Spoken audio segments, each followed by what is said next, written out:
Okay, we are back another time. And I wanted to do a little bit of a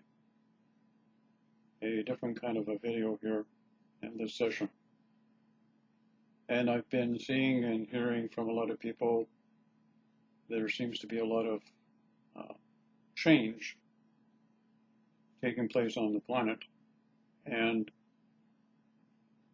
free will, freedom of speech, freedom of expression seems to be a very popular theme with a lot of people right now. And each one of us in our own unique or in our own individual way are beginning to express ourselves toward doing something about it in the world that we live in today. And the thing that I wanted to get into with this video is I'm going to take a little bit of a different approach to it by suggesting to people that maybe when they're looking at free will, freedom of speech, and freedom of expression and the rest of it, that what they may want to do is take a look within themselves and see what particular programming or belief systems get them to express how they view, how they see, how they feel, or how they externalize the outward movement of freedom of speech, freedom of expression, and free will as a whole. I think most of us realize that total free will is definitely non-existent on this planet. The very first thing that comes up in my mind, and I kind of remind myself that's about every other day or so,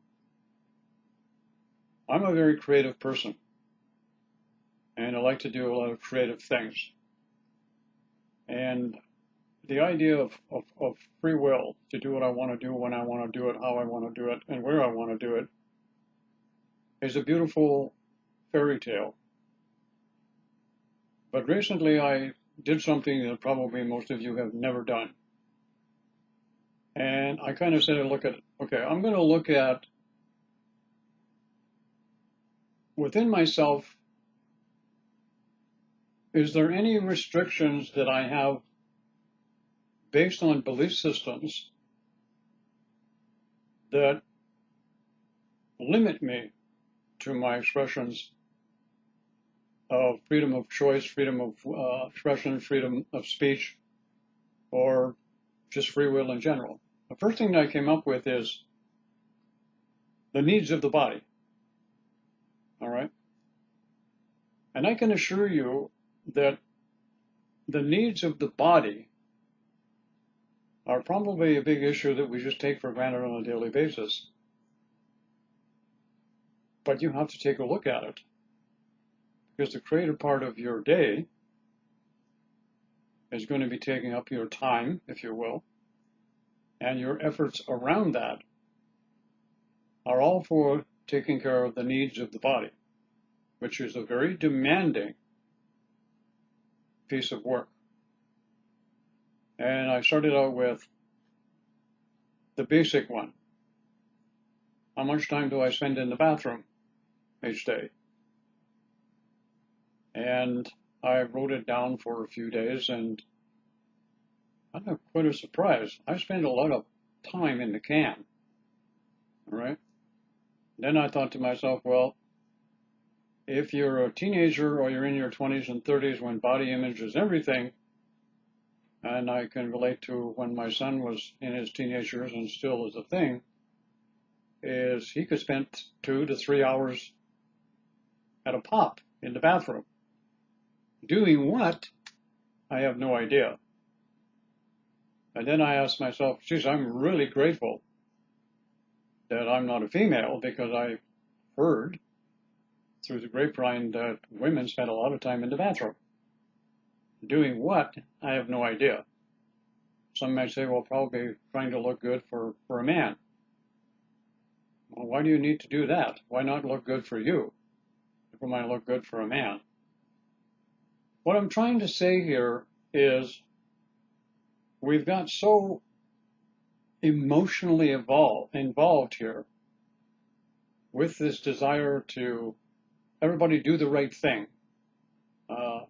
Don't say the wrong thing to people. We have created so many laws, so many rules, so many regulations, so many limitations.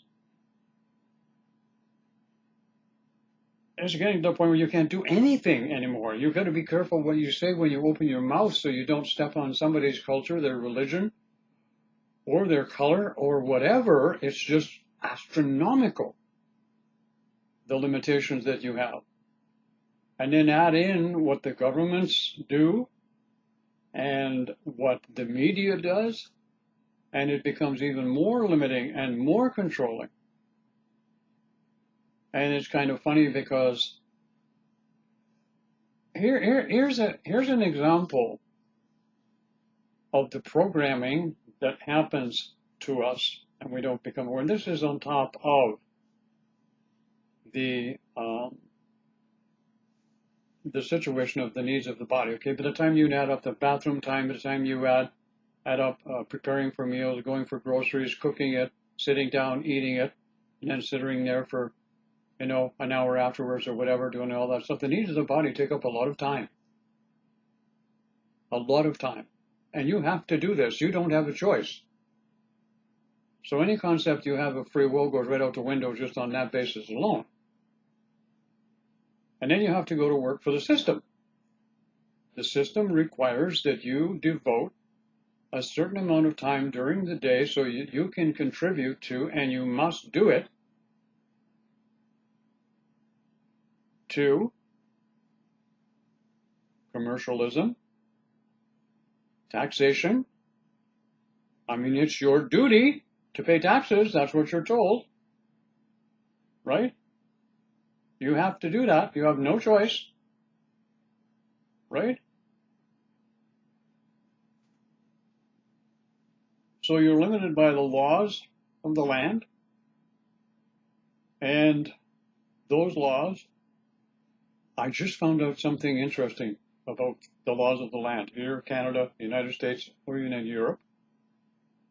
And I find out that we are still living, for example, when most of all of the laws of the land, so to speak, here in Canada, especially in the United States, and here in Canada too, big time.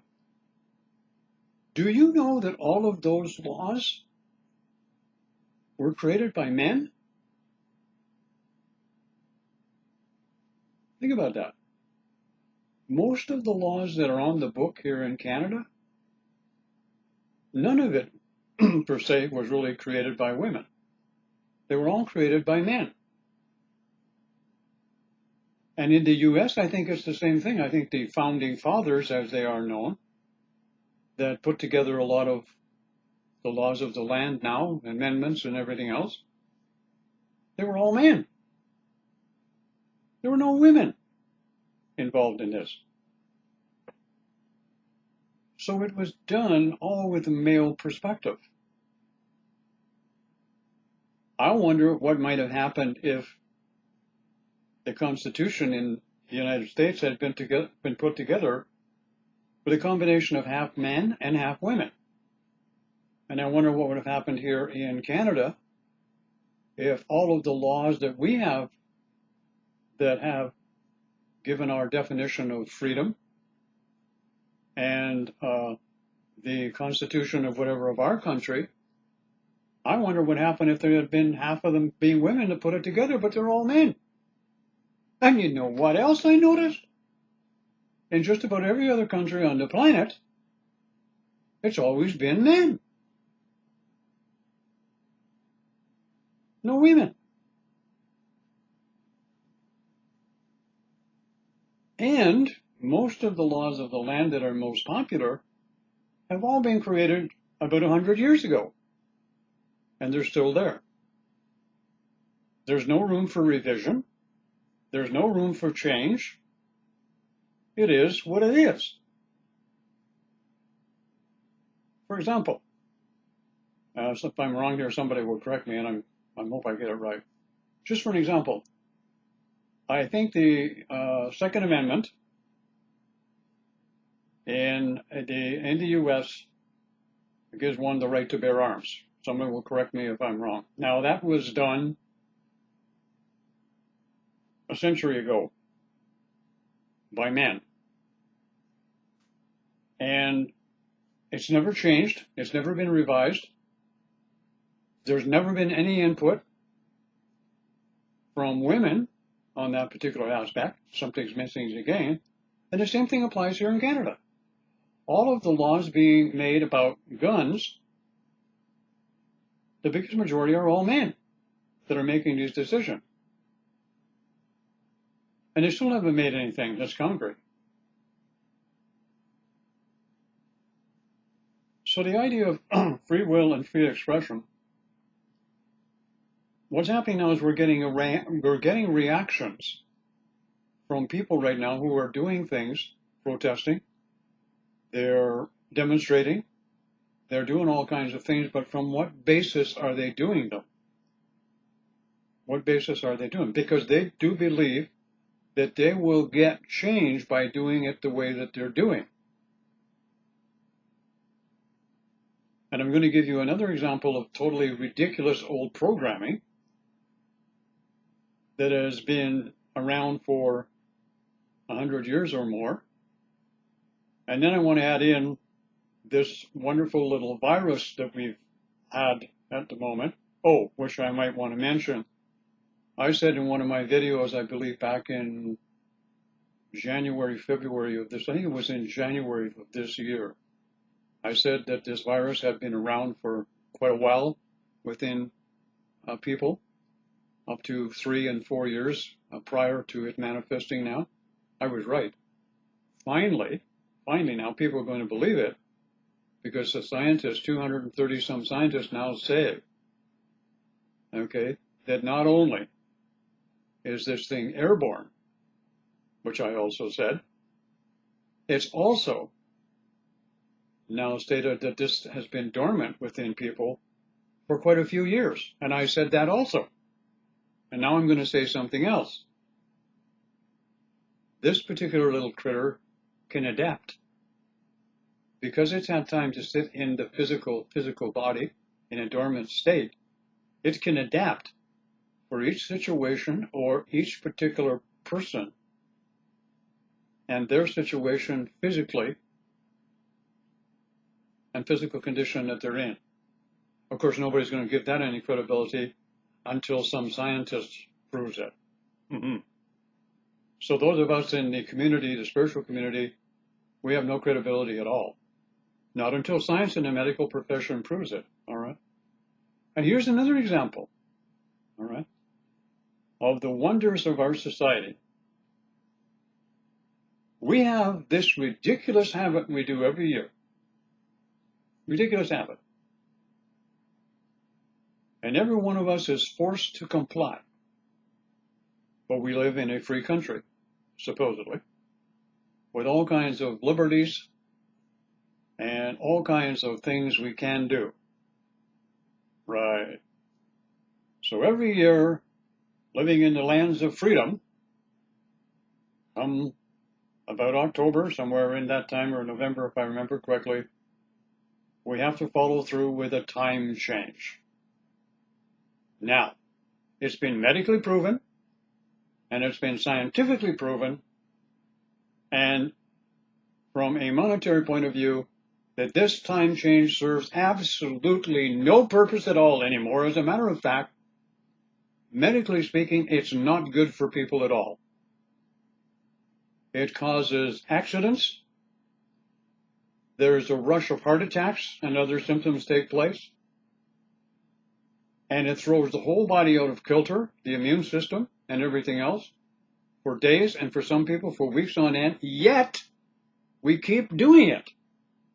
We keep doing it every mother year. And everybody knows they don't want to do it anymore. But no politician have had enough balls to actually do. They sit there and they muddle and they diddle around it. Oh yeah, we're going to take a look at it. And oh yeah, we're going to do this. Oh yeah, we're going to do that. Well, I got a point to make here that's important this year that somebody better listen to, is when that time change does come into play, it knocks the whole physical body and the immune system and the heart rate and the respiration into a whole dither of a state of uncomfortableness. And coincidentally, I might add, just to show how brilliant this society of ours is and the politicians that are in it,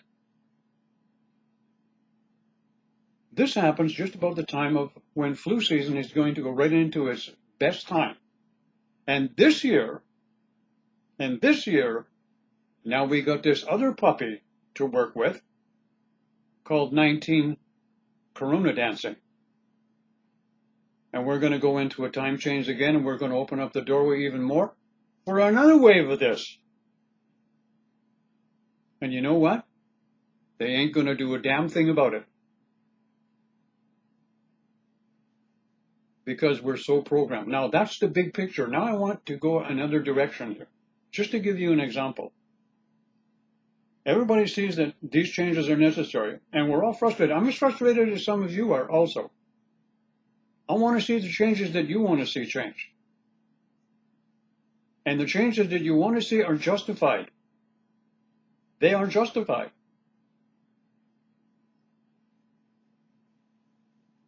But in the justification of doing it in the way we're doing it, maybe there's a better way. Can I kind of get to you this way and talk to you that way? Maybe there's a better way. Maybe what may be an idea to consider here is to spend some time going within yourself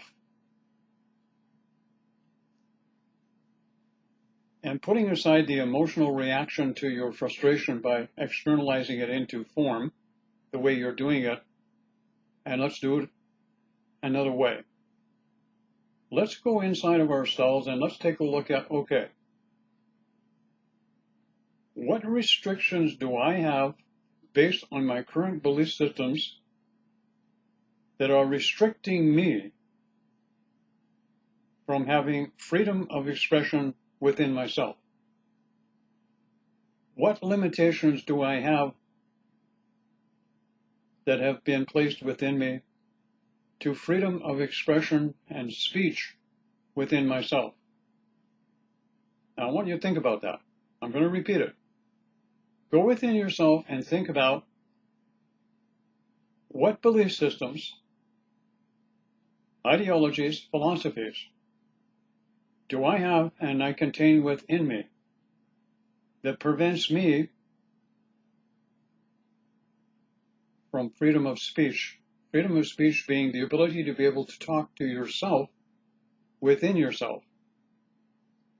The freedom of expression to be able to go within yourself, to take a look at the belief systems that you're reacting to through stimulation, and take a look at them and realize that they are there, and they are limiting your freedom of expression, your freedom of speech, and your freedom or free will totally.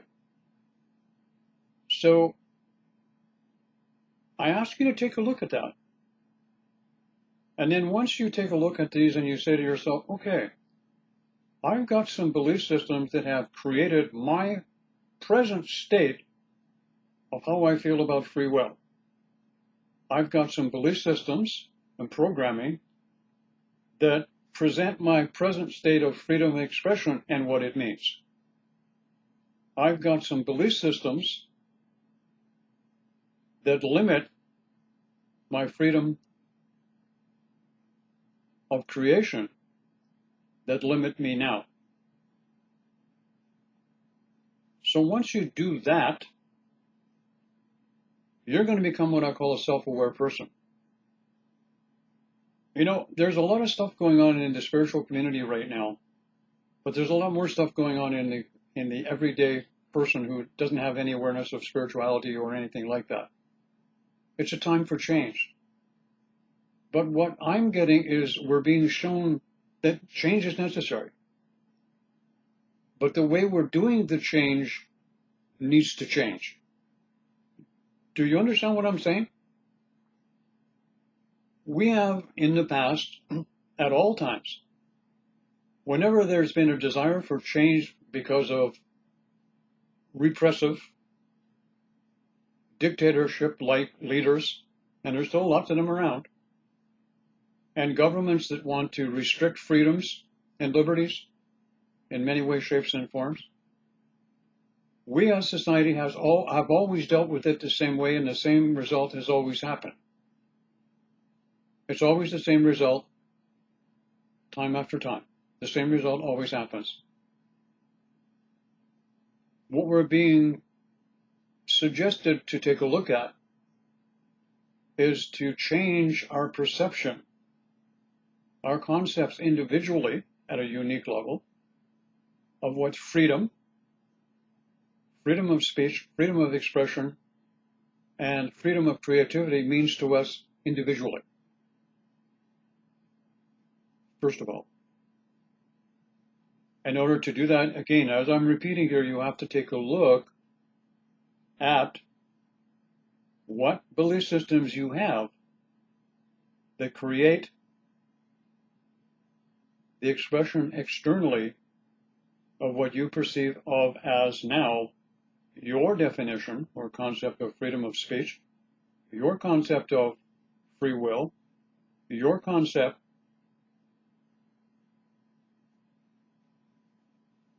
of freedom of speech. If I didn't say that, I'm just repeated it again. And you might say, that's kind of a weird way of looking at it. No, it's not weird at all. Because I'll make you a bet that if more of us start going in with ourselves and we start looking at, okay, what belief systems are influencing these aspects that I'm talking about, we're going to become very much aware of the programming and the limitations that we've put upon ourselves through other people's input. All right?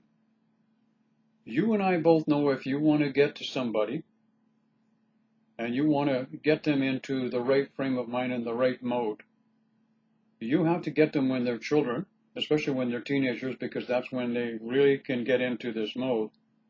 And that's when the programming begins. That's what the educational system is all about. It's all about programming.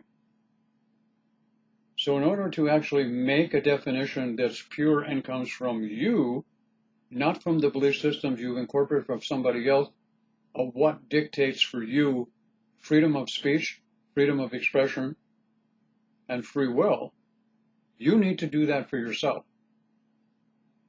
I'm all for freedom. But you cannot have freedom without until you have it within. And most of us, 99% of us, don't have that yet. So what I'm proposing is a different way of looking at it. And then when you take a look at the programs that have been creating your expressions of said things that I've mentioned, take a look at the things you can change. And somebody's going to say, well, I don't see how that's going to have anything to do with changing externally. Well, first of all, what's going to happen is, if any of you listen to what I'm saying here in this video, you'll find out that you'll come up with your own programming from a free will, free expression, and freedom of speech within yourself. That's where you use it first. You do it within yourself to communicate with you, the total you within yourself, and you create, literally, through the use of your imagination and your mind, what you feel for you individually is your concept of freedom of speech, free will, freedom of expression, etc., etc. And do it within your mind. And guess what's going to happen? If you get into it, you're going to love it because you're going to feel free, you're going to feel special, you're going to feel unique. And you are. Now you're learning about free will. So here's the best part. As you're doing this individually all by yourself, other people who may consider the suggestion I'm making will do the same thing. They'll create their own concept of freedom of speech, free will, freedom of expression, etc. And guess what? You're going to have a lot of people who are going to be very, very close and similar to each other. You are. Because by nature, we all have the similar qualities within it of uniqueness and what is correct and what is not correct for you as an individual. So you could end up with thousands, if not millions of people who basically have all the same concept, and you create it within yourself individually. You didn't have politicians or a group of people create from what they thought in their time was appropriate for 2020. Because what they did in 18 whatever is not suitable for 2020. That applies to every country in the world. This is why we still live with the old programming of these stupid clock things. It's old programming. It's antique. It's ancient. Get rid of it. It's crap. So if you have all of these people who individually have rewritten their concept of freedom of speech, free will, and they've done it inside, they tinker away, they looked at it and said, oh, I like what I'm doing here, I'm doing this. And then guess what happens if you have 1,000 people doing it, and then 1,000 people more doing it, and you all come into relative similarity, you're pretty much all on the same page, a little bit of variation here and there. Guess what's going to happen? The law of attraction, which so many of you have read so much about, will bring forward to you what the thousands, the millions, the tens of thousands, the hundreds of thousands have created in your consciousness of your new concept of freedom of speech, free will, and the law of attraction has to bring it because a whole pile of you who individually created a collective consciousness now manifested through the law of attraction, and voila, we have a whole new society. We have a whole new way of treating each other. We have a whole new way of saving this planet. Because you know what? The most ridiculous thing that's going on right now is where are all these masks going to go that almost 8 billion people are now going to have to start wearing? Where are they all going to go when you discard them? Did anybody think of that yet? Think about it. That's a lot of trash going somewhere. And as we know now, most of our technology, cell phones and all that stuff in trash, we all know where that goes. In some third world country where it's processed and burned. And most of the stuff that's in it all runs right back into the ocean. You see, that's where our definition right now of freedom of expression, freedom of creativity, and freedom of speech have got us. The defined rules of all of those things right now is exactly what's got us to the point in our evolution right now in our society where we're at. And it's just not acceptable anymore the where we're at.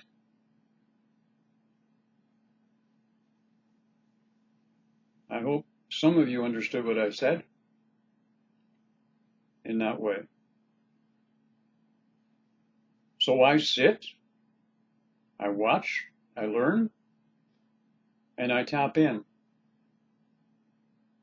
I always like to believe there is always a better way of doing things. And I realized a long time ago that just because I think it's the right way to do something, that actually the same thing can be accomplished in a different way by somebody else who's doing exactly in a different way that ends up accomplishing the same thing. So it all comes to one point, and this is what we're doing. Right now, we're all trying to come to one point where we're in agreement. But the method we're using is not working. All it's doing is creating more chaos, more control, more manipulation, more laws, more rules, more behavior, that is completely repugnant. Example, case in point, people right now in the US are demonstrating their complete lack of care and interest of doing anything except doing what they want to do in the way that they want to do it. And the end result is America is going to pay a horrific price for their bullheadedness going forward down the road. This virus can adapt. And if it can adapt like I say it is, and I'm convinced that it will adapt to each individual, to different cultures and different races, depending upon the environment and the food intake, there isn't going to be a vaccine with this puppy that's going to work on a long-term basis. This is going to force us to change and move away from our present state of consciousness, because this particular virus can only survive in the right environment. And the right environment is right here, right now, today. And if necessary, we're going to learn this the hard way. And perhaps maybe one of the keys is to change the way we're doing things and address a change of expression in the way of doing things by changing within us how we express it outward, by changing what's going on within us through eliminating the belief systems and creating, as I said, freely, with no limitations, no restrictions, your concept of freedom of speech. Your concept of free will. Your concept. Think about it. And then understand once you do that and you've got a whole pile of other people doing it, you affect the collective. And all of us will come to the conclusion that we will have done it individually, the right to be an individual. And we'll end up being comparatively, relatively close together in all of us, and we'll be in agreement. We don't even know it. Then the law of attraction will draw towards us exactly that environment or condition that we have created within ourselves. Am I getting through to people here now? Am I really getting through, or am I wasting my breath? Because I know I'm wasting my breath with a lot of the twin flame people. They're just not getting what I'm talking about. So the best that I can hope for is some of you that expanded beyond Tinkerbell and the twin flame ideology that's just whatever. It's time to now get out of the sandbox and start using our bigger minds and expressing our individuality, expressing our uniqueness by creating the environment, the climate, the planet, the society that we really do want.